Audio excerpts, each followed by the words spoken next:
दोबारा नहीं बोलने दूंगा। मैडम, पिछले 3 साल में जो मॉब लिंचिंग के वाकयात हमारे मुल्क में पेश आए हैं, इससे हमारी आंखें खून के आंसू रोती है, रूह तड़पती है, जिस्म कांपता है और दिल लहूलुहान होता है। और मैं आपको वाज़ेह तौर पर कहना चाह रहा हूं मैडम कि ये वाकयात नहीं खत्म होंगे। इसलिए नहीं खत्म होंगे क्योंकि ये सरकार रिलीजन को आइडियोलॉजी के तौर पर प्रमोट कर रही है, जो हमारे कॉन्स्टिट्यूशन के खिलाफ है। जिस दिन ये सरकार रिलीजन को या फेथ को मानेगी, आइडियोलॉजी तौर पर नहीं, ये वाकयात खत्म होंगे। दूसरी बात ये कह रहा हूं कि क्यों खत्म नहीं होंगे, जब तक बीजेपी कल्चरल नेशनलिज्म को मानेगी, इस मुल्क में मॉब लिंचिंग होते रहेगी, दलित और मुसलमान मारे जाते रहेंगे। जिस दिन बीजेपी कॉन्स्टिट्यूशनल नेशनलिज्म को अपनाएगी, मॉब लिंचिंग खत्म हो जाएगी। तीसरी बात मैडम, ये सरकार अपने कॉन्स्टिट्यूशनल ड्यूटी में सरासर नाकाम साबित हुई है। ये किसी की भी जान बचाने में नाकाम साबित हुई है।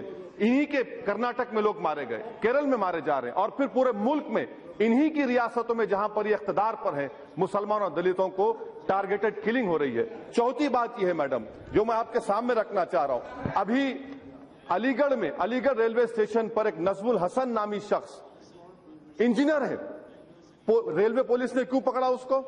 वो शख्स बुरखा पहनकर ट्रेन में जा रहा था और रेलवे पुलिस ने पूछा क्यों पहना तुमने बुरखा, तो उसने कहा कि 3 दिन पहले मुझे लोगों ने मारा था, मैंने अपने आप को मॉब लिंचिंग से बचाने के लिए मैंने बुरखा पहना। ये अखबारात में आया है। ये आप इसकी जिम्मेदार है या नहीं, बता दीजिए आप मैडम। और 2 बात मैडम, जिस पर खत्म कर दूंगा मैडम, मैं आपके सामने अर्ज करना चाह रहा हूं कि क्या सरकार काउ प्रोटेक्शन को, क्या ये हिंदू रिलीजन का एसेंशियल प्रैक्टिस है?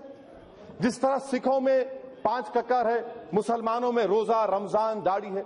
अगर ये डिसाइड करें cow protection is an essential part of Hinduism, आप नहीं कर सकते तो सुप्रीम कोर्ट को दीजिए, तय करिए। आप एडवाइस चाहते, मैं सजेशन दे रहा हूं मैडम। और एक आखिरी बात मैं कहना चाह रहा हूं मैडम, हमारे प्रधानमंत्री, हमारे वजीर आजम इजराइल को गए, मुझे बड़ी खुशी हुई कि वजीर आजम ने एक यतीम बच्चे को अपने करीब बुलाया, उस पर रहम किया, उस पर दस्ते शफकत रखा।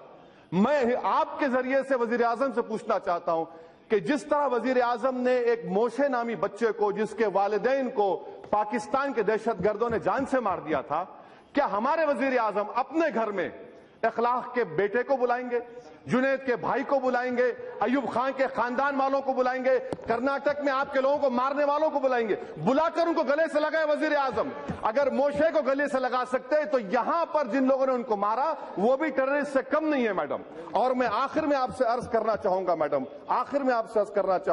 कि जुनैद के वाकये में FIR में लिखा गया कि उसको क्यों चाकू मारा गया, कि तू गाय का मांस खाने वाला, इस पर चाकू मारा गया। और किसी को 30 दिन में बेल हो जाती?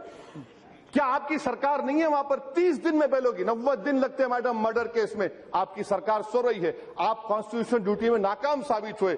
मैडम, मैं आखिर में आपसे कहना चाह रहा हूं कि वजीर आजम अगर वाकई में सच्चाई को मानते हैं, जबानी खर्च के कायल नहीं है, तो मैं वजीर आजम से कहूंगा कि आपके शैडो आर्मी को रोकिए। और मैं आपके जरिए से मैडम, हिंदुस्तान के हमारी 5000 साल की तारीख अगर है, हमारे हिंदू भाइयों से कहना चाह रहा हूं, बचा लो अपने आप को हिंदुत्व से। हमारी लड़ाई हिंदुइज्म के खिलाफ नहीं है, हिंदुत्व के खिलाफ है। इस मुल्क को इससे बचाना है। ये हुकूमत हिंदुत्व को प्रमोट कर रही है और टारगेटेड किलिंग कर रही है मुसलमानों और दलितों की। ये नाकाम साबित हुए हैं। मोदी सरकार की हुकूमत जब तक रहेगी, मॉब लिंचिंग चलता रहेगा। शुक्रिया मैडम। Thank you honourable.